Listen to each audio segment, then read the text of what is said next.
vamos a retomar el tema de la violencia que está viviendo Ecuador. Patricio Carrillo Rosero, exministro del Interior de Ecuador, nos acompaña a esta hora, además excomandante general inspector de la Policía Nacional, está en pantalla. Bienvenido a la mañana de NTN 24. Muchas gracias por la invitación. Un saludo a todos quienes nos miran y nos escuchan a través de NTN 24. Es un gusto, señor Carrillo. Mucho se ha hablado sobre los tentáculos del crimen organizado en la política, en las entrañas de la policía y otras instituciones del Estado ecuatoriano. Y es con esos recursos que ahora mismo el Estado ecuatoriano está enfrentando al crimen organizado. ¿Ve usted allí algún conflicto de intereses en lo que representa la lucha que debe darse desde las instituciones ecuatorianas para garantizar la seguridad, la paz, el orden en el país?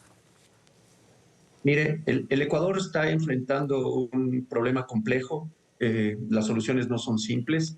El problema complejo pasa porque el crimen organizado ha penetrado indiscutiblemente varias instituciones del Estado, ha entendido cómo debilitarlas y el Estado ecuatoriano no ha tenido la capacidad, bajo la irracionalidad política, de crear un sistema de contrapeso que realmente permita enfrentar esta problemática.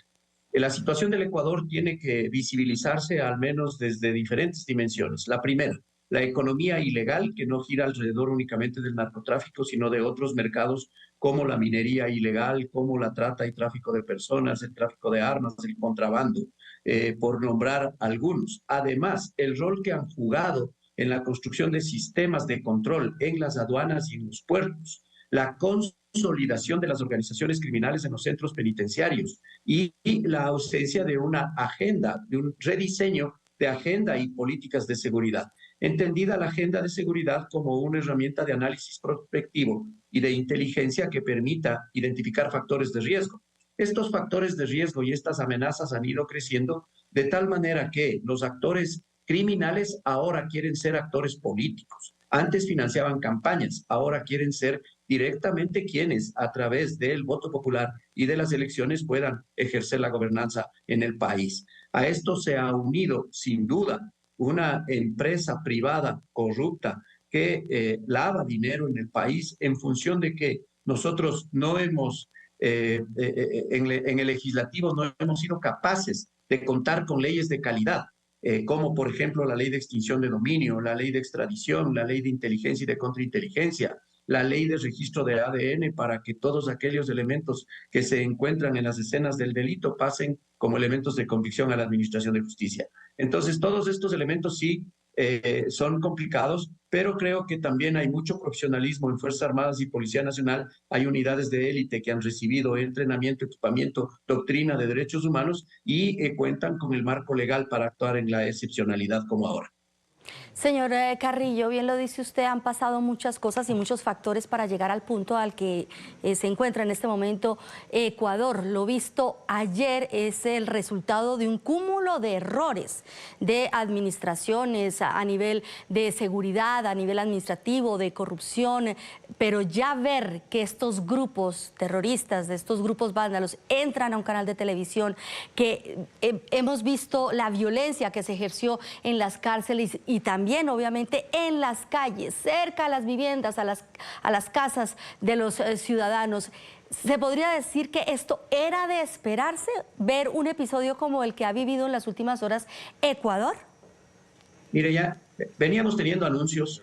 En el año 2018 hubo ya un atentado terrorista en la frontera norte, justamente con el país vecino de Colombia, en donde perdieron la vida 3 periodistas. Luego teníamos nosotros en el año 2019 una violencia social que fue amnistiada en la misma Asamblea Nacional con actos de terrorismo en donde ya se secuestró policías, ya se roció de gasolina y se intentó asesinarlos, ya se atacó a infraestructura crítica del Estado ecuatoriano. Lo mismo sucedió en junio del 2022. Las masacres carcelarias que se han venido dando con total impunidad. En el Ecuador, el sistema de justicia ha sido tan debilitado que la impunidad llega a unos niveles escandalosos, anulando básicamente el Estado de Derecho y el principio de legalidad. Todo esto ha llevado a que hoy no solamente tengamos muchos apoyos de carácter internacional, sino que por fin se ha logrado una madurez política Nosotros recordamos lo que había sucedido en países vecinos como México, Colombia, en Centroamérica con los maras y en el Brasil con las milicias. Y cuando se planteaban procesos, los extraditables siempre estaban cometiendo esto. Ahora, por primera vez nos estamos uniendo, la clase política está entendiendo la necesidad de la cohesión social y además la clase empresarial, porque si estamos en guerra, el presupuesto de guerra también amerita ser revisado y hoy más que nunca necesitamos equilibrar las finanzas públicas para incrementar los presupuestos de las instituciones que tendrán que en primera línea enfrentar a estos terroristas. Ahora, señor Carrillo, es hora de la asistencia, la ayuda internacional a Ecuador en materia de seguridad, pero no de palabra, no de compromiso político, sino de acciones concretas. Sí, yo creo que es el momento no solamente de una política exterior adecuada en materia de seguridad, yo creo que es el momento de acuerdos bilaterales y multilaterales.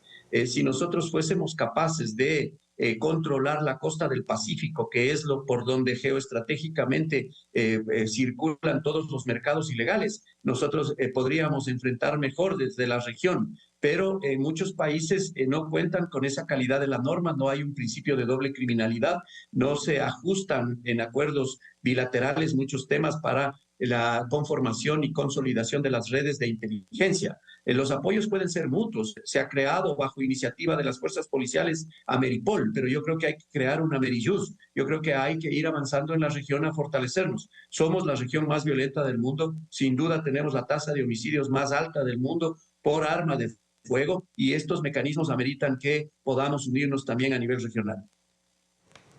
Ahora, se tiene hasta el momento, se puede decir, controlada la situación, pero está en un punto muy álgido, en un momento, digamos, de mucho calor y las emociones al rojo vivo.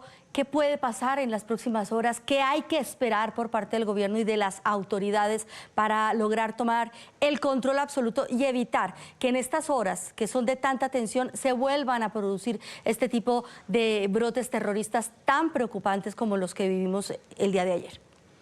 Bueno, lo primero es recuperar el orden público. Las instituciones, el Consejo Nacional de Seguridad Pública está en una sesión permanente, han tomado algunas decisiones que son trascendentales. Por primera vez en la historia en el Ecuador se reconoce un conflicto interno de esta magnitud con beligerantes terroristas. Tenemos que anclarnos sin duda al derecho internacional humanitario. Hay los límites para el Estado ante esta violencia que generan los que no tienen límite, pero yo confío muchísimo en el liderazgo y en las capacidades. Se ha restablecido en parte el orden público, esperamos que el control se tome especialmente en los centros carcelarios, ahí no son las organizaciones criminales las que ordenan el desorden político, es al revés, políticos que están por fuera generan el desorden en los centros carcelarios para generar todo este terror. Por consiguiente, también las unidades de inteligencia están tratando de localizarles. No sé qué medidas más vayan a adoptar, no tengo la información adecuada, pero estoy seguro que serán absolutamente asertivas en función de lo que estamos viviendo y en función de la necesidad de los ciudadanos en el país. Señor Carrillo, la depuración de los cuerpos de seguridad en el Ecuador, ¿cómo cree usted que debe hacerse? Que es una recomendación también, al final del camino, la corrupción más criminal, la que impacta más la vida de los ciudadanos, está precisamente allí, en los cuerpos de seguridad, sobre todo en la policía.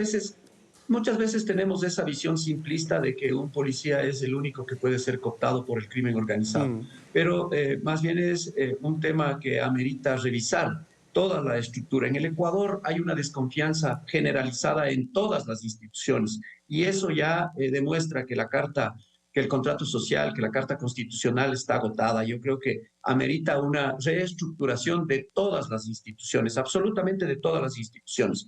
La policía en la mayoría de países de la región y del mundo son las primeras que tratan de autodepurarse, son las primeras que van construyendo mecanismos a través de pruebas de confianza, a través de pruebas no solamente poligráficas, sino económico-financieras, también de otro tema.